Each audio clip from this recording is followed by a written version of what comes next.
What is up, guys? Winners only. We're back with another video. Today we have Matt Jones with us. He's going to take us through a little workout today. How many people have you coached at the D1 level? This year I will have sent my 27th. Tell us a little bit about your tennis background, coaching background. Yeah, totally. So I started playing about 10 years old. I was in all the sports before that.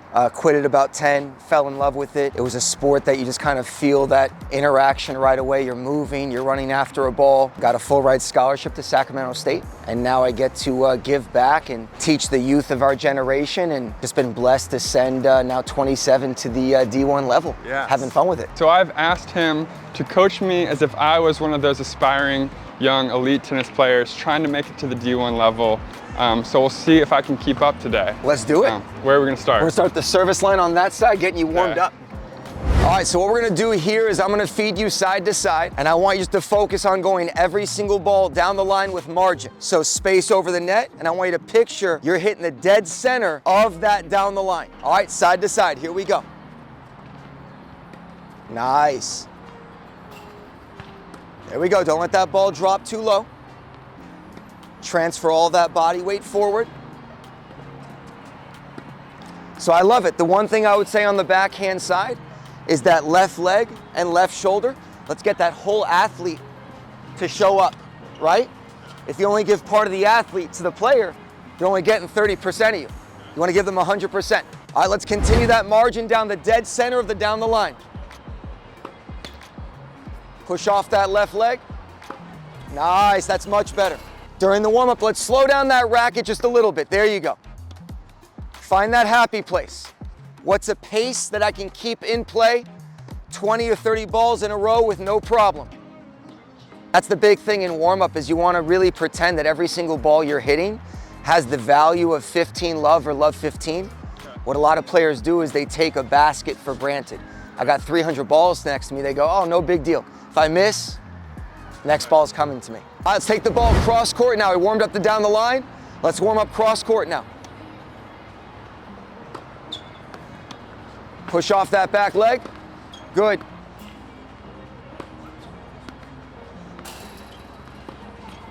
So the way I typically do this is we go through this whole warm up and I start to kind of zero in on what shot we really have to work on.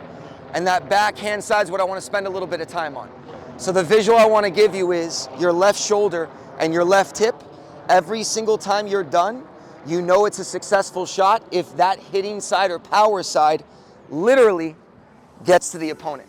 This is interesting. Good. Left shoulder, left hip hits me. Transfer that body weight. There it is.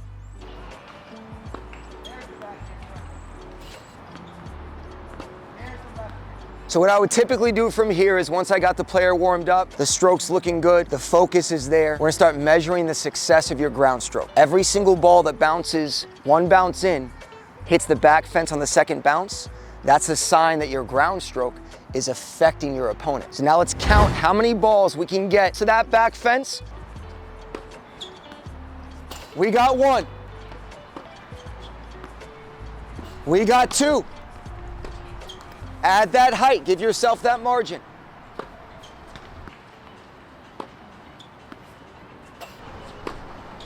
And there we go. Locked in, locked in.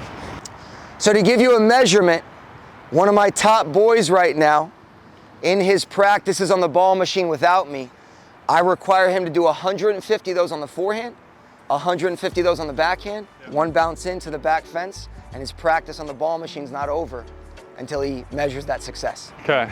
That's how you do it. Good, that would take me. How you feeling, good? Feeling good. 150 would take me like 3 hours on each side. So what we're gonna do right here is work on running around the backhand, because most top players, their forehand is always gonna be superior over their backhand. And what this drill represents right here is, I'm gonna give you kind of a weak ball. It gives you enough time to pass up that backhand, run around that forehand. Here, I'm feeding to the left of that cone. You're moving to the side of it. I want the body weight to go in front of it and then recover around the front. Forehands only. A little bit wide. Set the shoulders right away. 1, 3. Beautiful forehand. Turn the shoulders now. 4. Or one quick tip I want to give you. You're getting around, but here's how you know if you're getting enough space or not enough space. Not enough space, you're still having to fall to your left as you're hitting the ball. Enough space, you've cleared it to where you're actually jumping in agreement with the shot that you're hitting. Spacing's a huge issue for me. I'm always getting caught like right here. Right, because you're a tall guy, so what you want to start using a lot more is that left arm. Think of it as you can't stop moving your feet until that ball has fully spaced beyond an extended left arm. So a drill I like to give my players to encourage that space is have them catch it and self-feed it. And now they get that visual of how athletic they have to be and where that ball really has to be. All right, here's what we're gonna do. You ready for the next one? Backhands until I call out the run around. So you're just coming around this cone, you're transferring the body weight, just like we worked on earlier. Left side comes all the way around, side shuffle back. I'm gonna yell out, run around, and that's gonna be your key to get the forehand. Woo, we're gonna get a workout today. Good, forehand, go. So right there, you're fatigued. Let's go for more margin. Good, forehand, go. I'll be nice to you. Heavy. The big thing I want you to take away from this is the beginning of the lesson, you feel fresh. Easy to make balls, easy to make clear decisions. As you get to the half-hour mark in a lesson, 45 minutes, you start to feel that fatigue. That's representative of a match, a second set, a third set. And when you start to feel that, your decision-making is not gonna be as good. So what do? You add margin, you add safety, you add spin, right? If I'm tired and I wanna get out of the drill, I'm not gonna keep nailing flat forehands. I'm gonna make sure I go a little bit heavier and I'm not gonna flirt with the sideline whatsoever. And that's one of the biggest things that top players do, is they know exactly when to play it a little bit safer.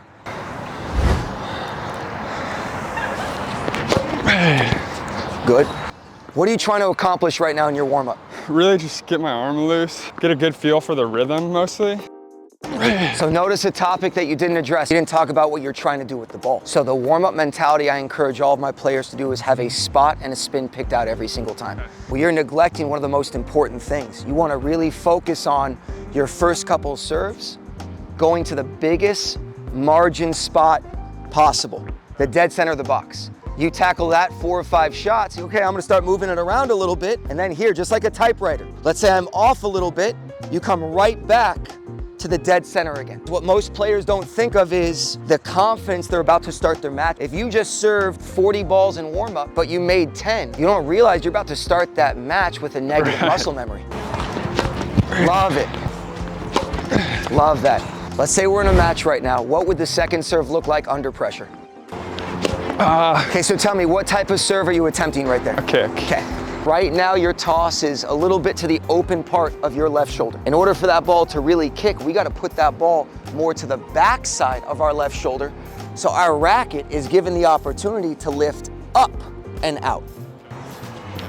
Oh. That's all right. That's all right. So here's what's happening. Your left shoulder and your head, it's already dropping. In order to get that kick, we need that body going here first. See, a little bit more junk on the ball. Take that. How about we take a look at those volleys? So you asked to be trained like one of my elite tennis players, right? Right. So what we're gonna do right now is I call it the 20, the 15, the 10, the 5. So I'm going side to side. I'm trying to wrong foot you. I'm trying to move you around. I'm trying to get you uncomfortable. And you've got to make 20 balls. You got a 30-second rest. You got to make 15 balls. 10, 5. All right? 1. 5. 7 still. There's 8. Get there. 9. 10. 10. 10. Come on, stay focused. 10. 11. 20. 30-second break. It's gonna kick my ass. Freaking 4 days off of tennis. Just chilling in San Diego, working at a desk like that. I'm going to the beach. I'm out of shape. Oh. Staying low, staying wide. Woo! 1, hands in front. Get there. 2, 3, 13. 14, I'll give it to you. 15, 30-second break. Come on. That's where you look in the camera and say, I'm not tired, you are. I'm not tired. You don't miss. you get less time running, so That's the try key. not to miss. 1, 2, 3, 9, 10. Catch your breath, 30 seconds. I'm not tired. 1, 2, 3, 4, 5. There we go. Come on. Grab some water and we'll take a look at those overheads. How's that, son? It's tough. The moment you get an overhead, you're favored to win the point, right? Right. So if you're favored to win the point, why risk it? Meaning it shouldn't be the flattest of your serves, if you will. Okay. And it shouldn't be near a line, because if you just make a solid overhead down the center of the court, you're already favored to win that point. Right. Where most juniors go wrong right here is they have that easy overhead and they blister it flat near the sideline. They lose the point. I got sweat in my eyes. Making it tough. Highest point, don't let it drop. Good. One more. I like it. That's what I want you taking away from that is, you get the overhead, a tall guy like you, take care of it. If they come up with the luckiest shot of their life, Yeah. so be it. All right, I want to end with one tough drill, so back up to that baseline. Let's get after it. Here's the focus. You're tired right now. I'm going to run you side to side. I want every single ball to be aimed to the dead center of the court to let this guy know you're a fighter. You're not giving up any freebies. Let him know you're not willing to miss. Heavy spin. There we go. That's the ball I want when you're tired. Get rid of all flat balls when you're tired. Last two, heavy brush. Get down below it. There it is. Oh, tough. That's a wrap. If you want to train like a D1 player, get out there with your friends, bring a bucket of balls, do these with each other. It's a great workout and a great way to simulate those match points or those like third sets where you're dead tired. You just got to make balls. Any last words for the people, things they can work on? You know, the biggest thing, guys, is consistency. You know, no matter how good you look, no matter how great of an athlete you are, at the end of the day, it's about making the ball. Do you have the mindset at the end of a match to keep the ball in play? Let the opponent know, I'm here to stay. If you're going to beat me, you're going to have to come up with something special. Yeah, just work harder than your opponent, make those balls. You'll be tough to beat. That's right. Anyways, appreciate it, Matt. It was fun. That was awesome. That was awesome. Absolutely. All right, guys, winners only. Peace.